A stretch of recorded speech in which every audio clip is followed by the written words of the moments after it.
Hello. It's been a minute since I've done a vlog, so I figured I would check in.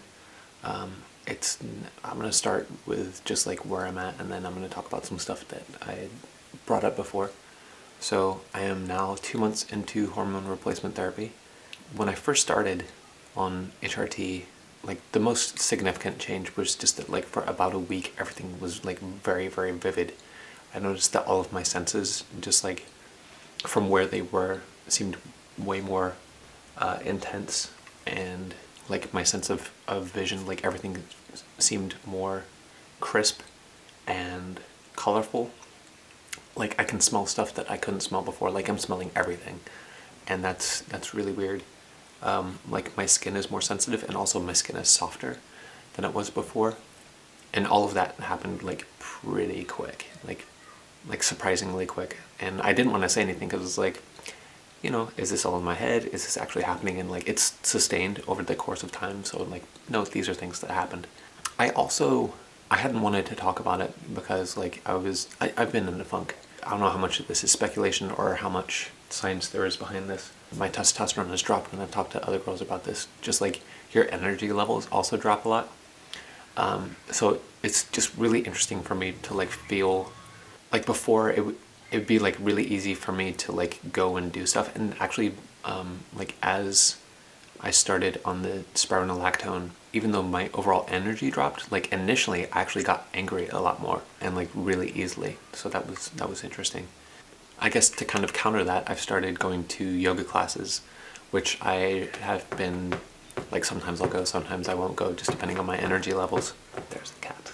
That's helping out somewhat, and I'm just trying to read stuff that is more optimistic, and that's helping with my mood and that sort of stuff.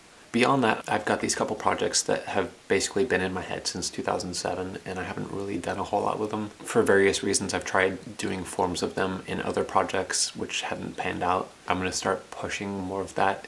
On one project at least, you're not going to see progress on it until I'm done. Part of that is my favorite video game of all time is Monkey Island. And Ron Gilbert, who made Monkey Island, is working on this new game and has been very vocal about like blogging about it, putting out every little update, and just like the feedback that he's getting is actually like changing the progress of the game. And so he was interviewed, it was either early this year or late last year, about like, all right, if you could do this over, what would you do? And he was like, I wouldn't tell anyone what I was working on, so that way I just like was able to work on it and have it be what I want without like this constant scrutiny. At least one of my projects is going to be that. My other project, it's more iterative, so you'll see pieces of it as it gets finished, rather than it all just like coming out at once. But yeah, it's already planned out, so even if people are like, this sucks, or we want something else, like, tough, it's gonna be what it is. And I've been back and forth on this a lot, and it's just something that I need to do for me. Yeah, I think that's about it for updates. The two things that I wanted to talk about that I kind of alluded to in the past video. One, I had mentioned that I had quit smoking, and then I said I was going to talk about that. Before that video was filmed, I found out that one of my brothers had passed. I guess for a bit of clarification, like I have a large extended family, and so my dad has a few previous marriages, and I've got family from that side who I'm actually not that familiar with. I was raised for the most part in England and then came out to the West Coast, and they're all, you know, in Kentucky and Georgia, so I don't really know them. Like we've hung out like a couple times. The brother that passed is from that part of the family. It was weird for me because I don't feel like I ever really knew him. It hit me really hard, and what I realized was part of the reason that I was really sad about it was because I'm starting this whole new part of my life where, you know, like I'm actually getting to explore and become the person that I feel that I am. I think I was just sad that I didn't get to share the me that I am now with my brother before he passed. Just like that missed opportunity like really stung. So like pretty much immediately after I found out, I went and bought a pack of cigarettes, because I've smoked on and off like since I was 18. So it's like real easy for me to get into that habit. But also one of the things like, and my main motivation for quitting is actually starting HRT, because when you're on HRT, if you smoke, there are elevated chances of stroke. So it's like, well, I really hadn't planned on doing that. And then further on down the road, like, you know, for surgery and that sort of stuff, like there's doctors who just won't operate if you're smoking because of different vascular complications and that. So it's like, I really just need to quit. So that's why I smoked. That's why I quit smoking. One thing I wanted to mention for myself, like going through this transition, is like finding people that have had similar experiences. Like Kate Bornstein wrote a book called Gender Outlaw, and she's also got a book called Gender Workbook, which I kind of made it halfway through that, but it was just something about it like felt like very formal, and it didn't resonate with me in a particular way. And then something that like actually when I started my transition, it really helped to find like similar experience. I watched a lot of videos from Steph Sanyati, and she's a very popular trans YouTuber. I'll leave a link to her channel in the description. And also a huge inspiration was Laura Jane Grace from the band Against Me. Laura Jane put out a documentary series called True Trans before I actually decided to transition, and I was still like kind of questioning, should I, shouldn't I?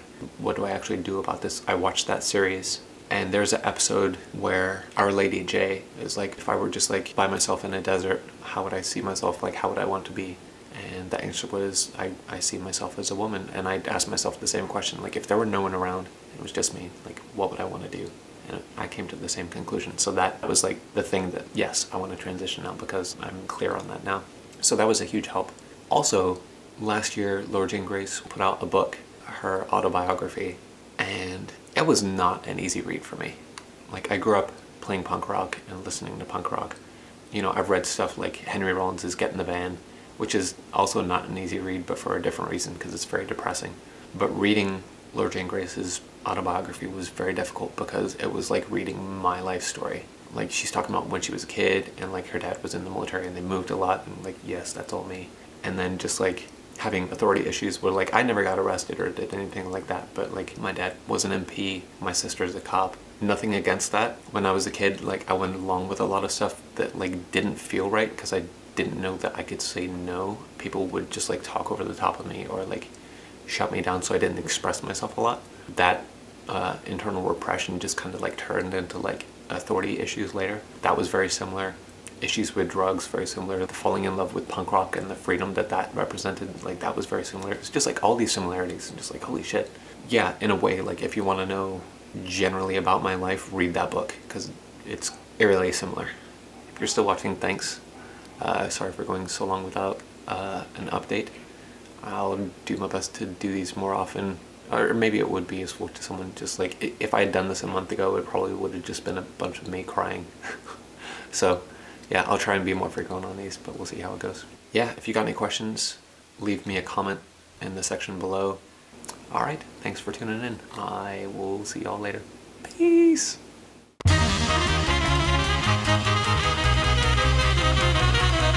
Oh.